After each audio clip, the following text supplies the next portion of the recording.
Hello friends, गुरु कृपा coaching Tikamgarh में आप सभी का स्वागत है। आज देखेंगे बाल विकास की महा मैराथन, जो ज़्यादातर अपन सिलेबस को कवरेज करेंगे। इसमें जैसे प्रारंभ करेंगे मनोविज्ञान से। प्रारंभ कहाँ से? मनोविज्ञान से करेंगे। मनोविज्ञान एक ऐसा विज्ञान है जिसमें प्राणियों के व्यवहार का एवं मानसिक तथा दैहिक क्रियाओं का अध्ययन किया जाता है।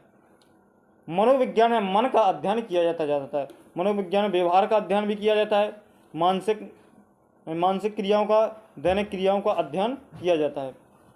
मनोविज्ञान में मानव व्यवहार के साथ साथ पशुओं के व्यवहार का भी अध्ययन किया जाता है।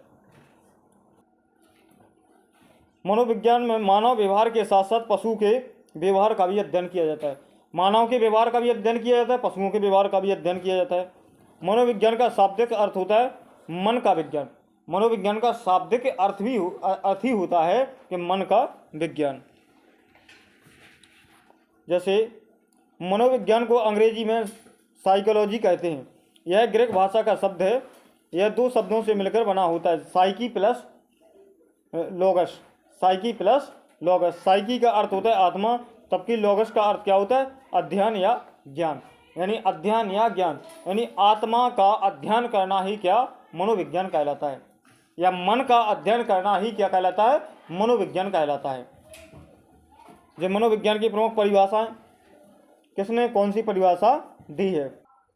जैसे क्रो, जो एक मनोविज्ञान का नाम है क्रो। मनोविज्ञान मानव व्यवहार और मानव संबंधों का अध्ययन करता है। क्रो ने क्या कहा था? मनोविज्ञान मानव व्यवहार का भी अध्ययन करता है, जो मानव संबंधों का भी अध्ययन करता है। इसी को क्या मनोविज्ञान कहते हैं। तो ये किसने कहा था? क्रो ने। दूसरी परिभाषा है मॉर्गन के अनुसार। मॉर्गन ने क्या कहा था? मनोविज्ञान मानव एवं पशु व्यवहार का अध्ययन है। मनोविज्ञान क्या है? जिसमें मानव और पशु दोनों का अध्ययन किया जाता है, वो क्या है? मनोविज्ञान है। जी किसने कहा था? मॉर्गन ने कहा था। किसने कहा था? मॉर्गन ने कहा था। इसके बाद में जो अगले वैज्ञानिक हैं, कौन? वाटसन ने क्या कहा था? मनोविज्ञान मानव व्यवहार का धनात्मक विज्ञान है। वाटसन ने कहा था मनोविज्ञान कैसा है? मानव व्यवहार का धनात्मक विज्ञान है। कैसा विज्ञान है? धनात्मक विज्ञान है। इसके बाद में जो अगले वैज्ञानिक हैं, जिम्बार्डी। कौन है? जिम्बार्डी ने क्या कहा था? मनोविज्ञान जीवधारियों का व्यवहारिक विज्ञान का अध्ययन है। जो मनोविज्ञान है, मनोविज्ञान जीवधारियों के व्यवहार का वैज्ञानिक अध्ययन है। जीवधारियों के व्यवहार का वैज्ञानिक अध्ययन है। जी किसने कहा था? जिम्बार्डो ने कहा था। जैसे अगले हैं, कौन? मैकडूगल ने क्या कहा था मनोविज्ञान के बारे में? मनोविज्ञान आचरण एवं व्यवहार का यथार्थ विज्ञान है। मनोविज्ञान है जो आचरण और व्यवहार का कैसा है? यथार्थ विज्ञान है। मनोविज्ञान आचरण एवं व्यवहार का कैसा है? यथार्थ विज्ञान है। अगली जो परिभाषा है किसकी? बोरिंग के अनुसार मनोविज्ञान मानव प्रकृति का अध्ययन है। मनोविज्ञान मानव प्रकृति का अध्ययन है। जी किसने कहा था? बोरिंग ने कहा था। वुडवर्थ ने क्या कहा था? मनोविज्ञान वातावरण के संपर्क में होने वाले मानव व्यवहारों का अध्ययन है। वुडवर्थ ने क्या कहा था? मनोविज्ञान वातावरण में, जो अपने आसपास का जो वातावरण है, वातावरण के संपर्क में जो होने वाला व्यवहार है, उसी को क्या बोलेंगे? मनोविज्ञान। जो किसने? वुडवर्थ ने कहा था कि जो वातावरण के जो संपर्क में जो होने वाला जो व्यवहार है, जो वातावरण के संपर्क में जो व्यवहार हो रहा है, उसी को क्या मनोविज्ञान कहते हैं। जो वुडवर्थ ने कहा था। जैसे नेक्स्ट है नोट। वास्तव में मनोविज्ञान के अध्ययन का आरंभ अरस्तु के समय यानी दर्शन शास्त्र से माना जाता है। मनोविज्ञान का जो आरंभ कब से माना जाता है? मनोविज्ञान का आरंभ अरस्तु से माना जाता है। मनोविज्ञान का आरंभ किससे? अरस्तु से माना जाता है, और दर्शन शास्त्र की एक शाखा से इसका हुआ था। मनोविज्ञान को दर्शन शास्त्र से अलग करने का श्रेय अमेरिकी मनोविज्ञान विलियम जेम्स को जाता है। दर्शन शास्त्र जैसे सबसे प्रारंभ इसका अध्ययन जब प्रारंभ किया गया था, अरस्तु के द्वारा किया गया था, और किसके द्वारा? दर्शन शास्त्र की एक शाखा से हुआ था। कैसे? दर्शन शास्त्र की एक शाखा से हुआ था, और दर्शन शास्त्र से अलग करने का श्रेय किसको जाता है? विलियम जेम्स को। विलियम जेम्स ने दर्शन शास्त्र से अलग किया था मनोविज्ञान को। इसके बाद में विलियम जेम्स ने 1890 में प्रिंसिपल ऑफ साइकोलॉजी पुस्तक लिखी, जो मनोविज्ञान की एक आधारशिला बनी। विलियम जेम्स ने 1890 में एक पुस्तक लिखी जिसका नाम था प्रिंसिपल ऑफ साइकोलॉजी, जिसका नाम रखा गया था प्रिंसिपल ऑफ साइकोलॉजी, जो मनोविज्ञान की क्या बनी? आधारशिला बनी। उसका वहीं से वर्णन हुआ। जैसे मनोविज्ञान का क्रमबद्ध विकास। मनोविज्ञान का विकास कैसे हुआ? मनोविज्ञान का क्रमबद्ध विकास में जैसे पहला है आत्मा का विज्ञान। कैसे कैसे मनोविज्ञान का विकास हुआ? पहले कौन है? आत्मा का विज्ञान। ये कहाँ से? यूनानी से इसका प्रारंभ हुआ था। इसके प्रमुख वैज्ञानिक थे आत्मा का विज्ञान मानने वाले प्लेटो, अरस्तु, डेकार्टे। प्लेटो, अरस्तु और डेकार्टे थे। आत्मा के विज्ञान को स्वीकारा है इन लोगों ने। किसको? आत्मा के विज्ञान को, मनोविज्ञान को क्या आत्मा का विज्ञान माना है। इन लोगों ने मनोविज्ञान को क्या कहा? आत्मा का विज्ञान माना है। और मनोविज्ञान को यह परिभाषा कब? 16वीं शताब्दी में दी गई थी। कब? 16वीं शताब्दी में दी गई थी। दर्शन शास्त्र की आत्मा की स्पष्ट व्याख्या इसके स्वरूप, रंग, रूप, आकार और इसकी स्थिति है। दर्शन शास्त्र की स्पष्ट व्याख्या इसका रंग, रूप, स्वरूप और उसका आकार ही इसकी स्थिति है। और कुछ समय पश्चात ये क्या हुए? ये परिभाषा असफल हुई, अमान्य हो गई। ये परिभाषा कैसी हुई? असफल रही और अमान्य हो गई। इसके बाद में जब ये असफल हुई तो इसके बाद दूसरा मानने वाले या मनोविज्ञान को मन या मस्तिष्क का 17वीं शताब्दी में दूसरे वैज्ञानिक आए। उन्हें मनोविज्ञान को क्या माना? मन या मस्तिष्क का विज्ञान। पहले क्या किसका? आत्मा का विज्ञान। पहले क्या माना था? पहले माना था आत्मा का विज्ञान। और दूसरे नंबर ये आए इटली के मनोवैज्ञानिक आए। इटली के मनोवैज्ञानिक आए तो उसने मनोविज्ञान को क्या? मन या मस्तिष्क का विज्ञान माना। इन्होंने मन या मस्तिष्क का विज्ञान माना। कब? 17वीं शताब्दी में इन्होंने मनोविज्ञान को मन या मस्तिष्क का विज्ञान माना। जैसे इसमें कौन कौन थे? पोम्पोलॉजी, थॉमस रीड, लॉक और बर्कली ने माना था। और ये भी परिभाषा कैसी हुई? अमान्य हो गई। मनोविज्ञान को मन या मस्तिष्क का विज्ञान मानना भी कैसा? अमान्य हो गया। ये भी सिद्ध नहीं होगा। इसके बाद में 19वीं सदी में माना गया मनोविज्ञान को चेतना का विज्ञान। 18वीं जो सदी है उसे बंजर काल कहा जाता है मनोविज्ञान का। 18वीं सदी को मनोविज्ञान का बंजर काल कहा जाता, फिर क्योंकि उसमें किसी प्रकार का कोई सिद्धांत नहीं दिए, कोई अध्ययन नहीं किया गया था। 19वीं सदी में फिर अध्ययन किया तो जी आए फ्राइड वगैरह। तो इन्होंने मनोविज्ञान को क्या माना? चेतना का विज्ञान माना। इन्होंने मनोविज्ञान को चेतना का विज्ञान माना। जैसे इसमें कौन कौन मुख्य इनके थे? फ्राइड, फिर इसके वाइव्स, विलियम जेम्स, विलियम बोंट और जेम्स सली। लेकिन ये भी परिभाषा कैसी होगी? अमान्य होगी। मनोविज्ञान को चेतना का विज्ञान भी क्या, जो चेतना का विज्ञान मानना भी कैसा? अमान्य हो गया। ये भी सिद्ध नहीं हो पाया। फिर इसके बाद में इसका नोट है, जैसे 1905 में प्रसिद्ध ब्रिटिश मनोवैज्ञानिक मैकडूगल ने अपनी पुस्तक आउटलाइन साइकोलॉजी के पृष्ठ क्रमांक 16 पर चेतना को बुरा शब्द बताकर इसकी आलोचना भी की। तो 1905 में प्रसिद्ध ब्रिटिश मनोविज्ञान विलियम मैकडूगल ने अपनी पुस्तक, उन्होंने एक पुस्तक लिखी थी, कौन सी? आउटलाइन ऑफ साइकोलॉजी के पृष्ठ क्रमांक 16 पर चेतना को एक बुरा शब्द बताकर इसकी आलोचना भी की थी। तो ये भी परिभाषा कैसी होगी? अमान्य होगी। इसके बाद में चौथे नंबर आया व्यवहार व अनुभूति का विज्ञान। किसका? व्यवहार व अनुभूति का विज्ञान, जो आया था 20वीं सदी में, 20वीं शताब्दी में आया था। कौन सा? व्यवहार व अनुभूति का विज्ञान। जिसके प्रमुख वैज्ञानिक थे वाटसन, मैकडूगल, वुडवर्थ, स्किनर आदि। वाटसन, मैकडूगल, वुडवर्थ और स्किनर, इन 4 लोगों ने मनोविज्ञान को क्या व्यवहार का विज्ञान माना है। मनोविज्ञान का काय का व्यवहार का विज्ञान माना है। मनोविज्ञान को व्यवहार के लिए एक निश्चित विज्ञान के रूप में स्वीकार किया। मनोविज्ञान को एक व्यवहार के रूप में, एक निश्चित विज्ञान के रूप में इन लोगों ने स्वीकार किया। एक सर्वमान्य परिभाषा के रूप में स्वीकार किया था कि यह एक सर्वमान्य परिभाषा है। अब इसके बाद जैसे वुडवर्थ ने क्या कहा था,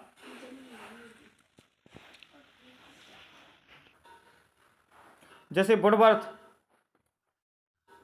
ने क्या परिभाषा दी, सर्वप्रथम मनोविज्ञान ने अपनी आत्मा का त्याग किया। सर्वप्रथम मनोविज्ञान ने क्या कहा, अपनी आत्मा का त्याग किया, फिर अपने मन का त्याग किया, फिर चेतना को अस्वीकारा। मन का त्याग, पहले सबसे पहले आत्मा का त्याग किया, फिर क्या कहा मन का त्याग किया, फिर चेतना को अस्वीकारा।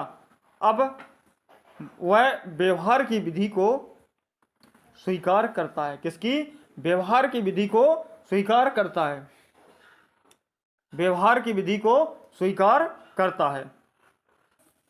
जैसे नेक्स्ट पॉइंट है अपना मनोविज्ञान का कार्य क्षेत्र एवं शाखाएं। मनोविज्ञान की कौन कौन सी शाखाएं हैं? जैसे बाल मनोविज्ञान होता है, पशु मनोविज्ञान होता है, आसान्य मनोविज्ञान होता है, सामान्य मनोविज्ञान होता है, अति इंद्रिय मनोविज्ञान होता है, मनोमितिकी मनोविज्ञान होता है, शिक्षा मनोविज्ञान होता है, व्यक्तिगत मनोविज्ञान होता है, प्रयोगात्मक मनोविज्ञान होता है, विकासात्मक मनोविज्ञान होता है, सैन्य मनोविज्ञान होता है, व्यक्तित्व मनोविज्ञान होता है, संज्ञानात्मक मनोविज्ञान होता है, दैहिक मनोविज्ञान होता है, परामर्श मनोविज्ञान होता है, नैदानिक मनोविज्ञान होता है, समाज मनोविज्ञान होता है, औद्योगिक मनोविज्ञान होता है, प्रौढ़ मनोविज्ञान होता है, किशोर मनोविज्ञान होता है। तो ये होती हैं क्या मनोविज्ञान की शाखाएं। जैसे आगे है प्रोफेसर बॉस ने इंडियन साइको एनालिटिकल एसोसिएशन की स्थापना 1922 में की थी। जैसे आगे है मनोविज्ञान के आदि जनक कौन है? अरस्तु को माना जाता है। आधुनिक मनोविज्ञान के जनक किसको? विलियम जेम्स को माना जाता है। प्रथम मनोविज्ञान प्रयोगशाला कहाँ पर? लिप्जिंग शहर में खोली गई थी, जो जर्मनी में है, जो विलियम वुंड के द्वारा खोली गई थी और 1879 में खोली गई थी। अमेरिकी मनोविज्ञान संघ की प्रयोगशाला स्टैनली हॉल के द्वारा। अमेरिकन मनोविज्ञान संघ कब बना था? तो 1892 में बना था। संरचनावाद कब आया था? तो 1892 में। प्रकारवाद कब आया था? तो 1895 में। व्यवहारवाद कब आया था? तो 1913 में। भारत की प्रथम मनोविज्ञान की प्रयोगशाला की स्थापना कब हुई थी? तो 1916 में। जो भारत में प्रथम मनोविज्ञान प्रयोगशाला बनाई गई थी, तो 1916 में मनोविज्ञान प्रयोगशाला बनाई गई थी। कलर रोजर ने रोगी केंद्र चिकित्सा कब? 1991 में 51 में खोला था। कलर रोजर ने मोटिवेशन एक पर्सनलिटी नामक पुस्तक लिखी, जबकि 1954 में लिखी थी।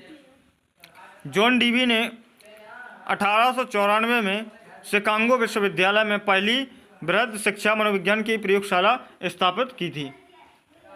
1928 में एन सेनगुप्त, नरेंद्रनाथ सेनगुप्त ने, राधा कमल मुखर्जी ने सामाजिक मनोविज्ञान की प्रथम पुस्तक लिखी थी। जैसे बाल विकास। अब आ गया क्या? बाल विकास। बाल विकास क्या होता है? बालक की जीवन यात्रा और विकास माँ के गर्भ से आने के साथ ही प्रारंभ हो जाती है। जो बालक का विकास, बाल विकास किसे कहते हैं? यानी बालक की जीवन यात्रा, विकास माँ के गर्भ से, माँ के जैसी गर्भ में आता है वैसे उसका विकास प्रारंभ हो जाता है। बालक माँ के गर्भ में एक पौधे की तरह छोटे से अंकुर के रूप में अपना जीवन प्रारंभ करता है। जैसा एक छोटा सा पौधा अपना जीवन प्रारंभ करता है, उसी प्रकार से माँ के गर्भ में एक बच्चा भी अपना जीवन प्रारंभ करता है। धीरे धीरे विकास की ओर बढ़ता है। बालक छोटे से निषेचित अंड से धीरे धीरे पूर्ण अवस्था को प्राप्त करता है। धीरे धीरे पूर्ण अवस्था को वो क्या करता है, प्राप्त कर लेता है।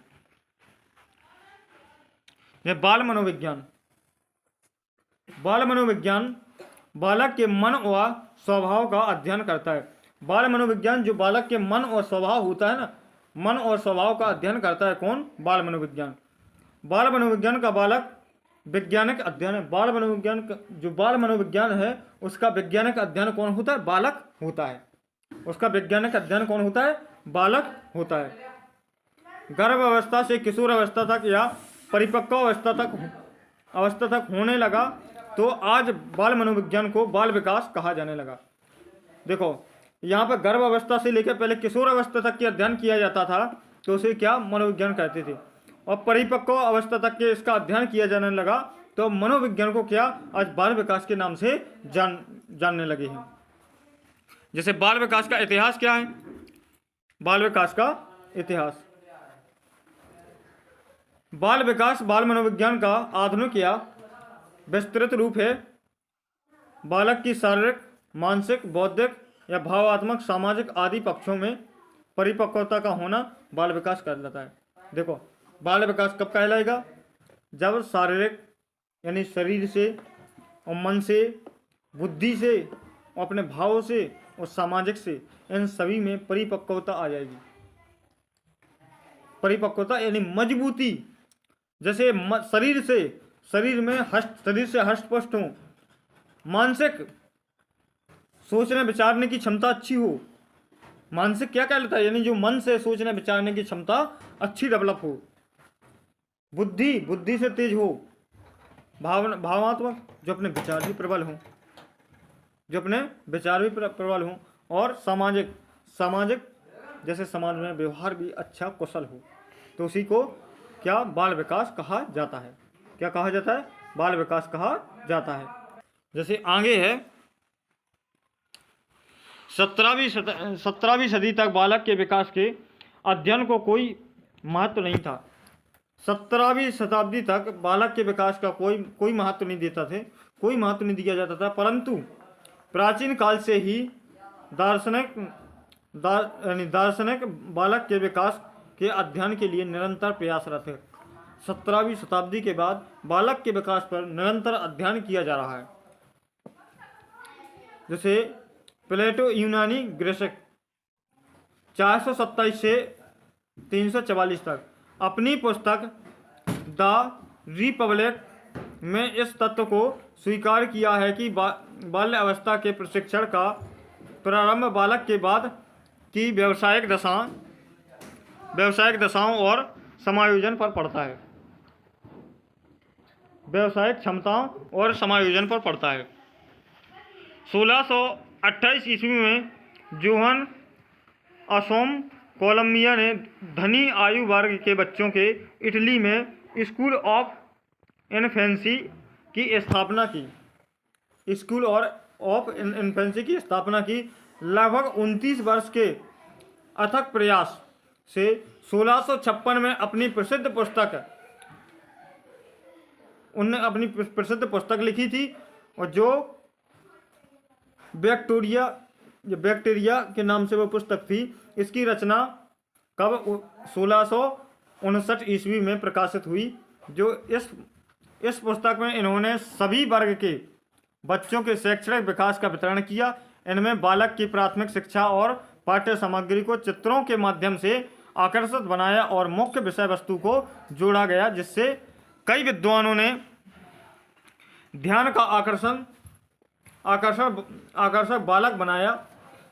ध्यान का आकर्षण किसको बनाया था? बालक को बनाया था। बालक के विकास का प्रथम बार वैज्ञानिक वितरण कब 18वीं शताब्दी में 1774 में किया गया था। प्रथम बार वैज्ञानिक वितरण कब 1874 में किया गया था, जो किसके द्वारा? पेस्टोलॉजी के द्वारा किया गया था। किसके द्वारा? पेस्टोलॉजी के द्वारा किया गया था। नेक्स्ट जैसे इनका यह वितरण अपने स्वयं के स्वयं के 3.5 वर्षीय पुत्र की बेबी बायोग्राफी पर आधारित है। इन्होंने अपने स्वयं के 3.5 वर्षीय पुत्र पर अध्ययन किया, जिसमें एक उन्होंने किताब भी लिखी थी जिसका नाम रखा गया था बॉबी बायोलॉजी। और उन्होंने चिकित्सा के क्षेत्र में 1787 ईस्वी में अपने बच्चों के शारीरिक एवं मानसिक विकास का निरीक्षण कर वितरण दिया था। और बाल विकास का सर्वप्रथम अध्ययन जॉन लॉक को और थॉमस हॉब्स को दिया जाता है। सर्वप्रथम अध्ययन बाल विकास का जॉन लॉक और थॉमस हॉब्स को दिया जाता है।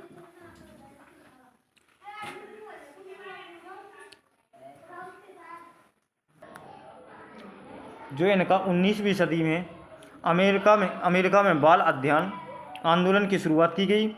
स्टैनली हॉल ने इस आंदोलन के जन्मदाता रहे। 19वीं सदी में अमेरिकी बाल अध्ययन आंदोलन की शुरुआत की गई थी। कब? 19वीं सदी में अमेरिका में बाल अध्ययन आंदोलन की शुरुआत की गई थी, जिसका स्टैनली हॉल को इस आंदोलन का जन्मदाता कहा गया था। 1893 ईस्वी में इस आंदोलन की शुरुआत की गई थी। कब? 1893 ईस्वी में इस आंदोलन की शुरुआत की गई थी। उन्होंने बाल अध्ययन समिति तथा चाइल्ड वेलफेयर ऑर्गेनाइजेशन यानी बाल कल्याण संगठन जैसी संस्थाओं की स्थापना की, जिसे बायोलॉजी की तैयारी की, जिसमें किसकी बायोलॉजी की तैयारी की। नेक्स्ट है, जैसे भारत में बाल विकास के अध्ययन की शुरुआत लगभग 1930 से कोलकाता विश्वविद्यालय में हुई थी। भारत में बाल विकास के अध्ययन की शुरुआत लगभग 1930 में कोलकाता विश्वविद्यालय में हुई थी, जिसका गीजू भाई बधिका का इसका प्रयोग करता माना जाता है। इसके बाद में आगे है बाल विकास की परिभाषा।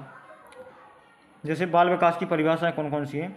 जेम्स डेरेवर के अनुसार 1961 में उन्होंने दी थी ये परिभाषा। बाल मनोविज्ञान की वह शाखा है जिसमें जन्म से परिपक्व अवस्था तक विकसित हो रहे मानव का अध्ययन किया जाता है। उसी को क्या बाल विकास कहते हैं। बाल विकास किसे कहते हैं? बाल मनोविज्ञान की वह शाखा है जिसमें जन्म से परिपक्व अवस्था तक विकसित हो रहे मानव का अध्ययन किया जाता है। उसी को क्या बाल विकास कहते हैं। ये किसने कहा था? जेम्स डेरेवर ने कहा था। जो नेक्स्ट परिभाषा, जैसे हरलॉक के अनुसार, हरलॉक ने क्या कहा था? विकास की सीमा अभिवृद्धि तक ही नहीं है। विकास की सीमा अभिवृद्धि तक ही नहीं है, अपितु इसमें प्रौढ़ावस्था के लक्ष्य की और प्रगतिशील क्रम निधि रहता है। विकास के परिणाम स्वरूप शक्ति में अनेक नवीन विशेषताएं एवं नवीन योग्यताएं फूर्ति होती हैं। ये किसने कहा था? हरलॉक ने कहा था। नेक्स्ट जो परिभाषा है, जैसे वर्ष के अनुसार कब? 2000 के अनुसार 2000 में जो दी गई थी। बाल विकास मनोविज्ञान की वह शाखा है जिसमें जन्म पूर्व अवस्था से परिपक्व अवस्था तक होने वाले विकास का अध्ययन किया जाता है। उसी को क्या बाल विकास कहते हैं। जी किसने? वर्ष ने कहा था। क्रो ने क्या कहा था? जी सबसे महत्वपूर्ण परिभाषा है। क्रो के अनुसार जिन्होंने दी थी कब? 1958 में दी थी। बाल विकास वह वैज्ञानिक अध्ययन है जिसमें गर्भ अवस्था के प्रारंभ से किशोर अवस्था के प्रारंभ तक का अध्ययन किया जाता है। उसी को क्या बाल विकास कहते हैं। जी किसने? क्रो ने कहा था। जैसे नेक्स्ट है आइजैक के अनुसार। आइजैक ने कब ये परिभाषा 1972 में दी थी।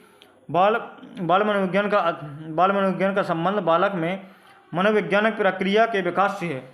बाल मनोविज्ञान का संबंध बालक में मनोवैज्ञानिक प्रक्रिया के विकास से होता है, जो गर्भकालीन अवस्था यानी जन्म से किशोर अवस्था, बाल्यावस्था, शिशुअवस्था, बाल्यावस्था और किशोर अवस्था और परिपक्व अवस्था तक के बालक की मनोवैज्ञानिक विकास प्रक्रिया का अध्ययन करता है। उसी को क्या बाल मनोविज्ञान कहते हैं। क्या कहते हैं? बाल मनोविज्ञान कहते हैं। नेक्स्ट है जैसे मारिया मांटेसरी के अनुसार, मारिया मांटेसरी ने क्या कहा था, बालक में सच्ची शक्ति का निकास होता है, उसकी मुस्कुराहट ही सामाजिक प्रेम व उल्लास की आधारशिला होती है। फ्रोबेल ने क्या कहा था, बालक स्वयं विकासोन्मुखी होने वाला पौधा है, स्वयं ही विकास उन्मुखी होने वाला पौधा जी किसने, फ्रोबेल ने कहा था। नेक्स्ट है जैसे गेरेट ने क्या कहा था, आनुवंशिकता व वातावरण एक दूसरे के सहयोगी हैं तथा दोनों ही बालक की सफलता के लिए अनिवार्य हैं, उसे ही बाल विकास कहते हैं।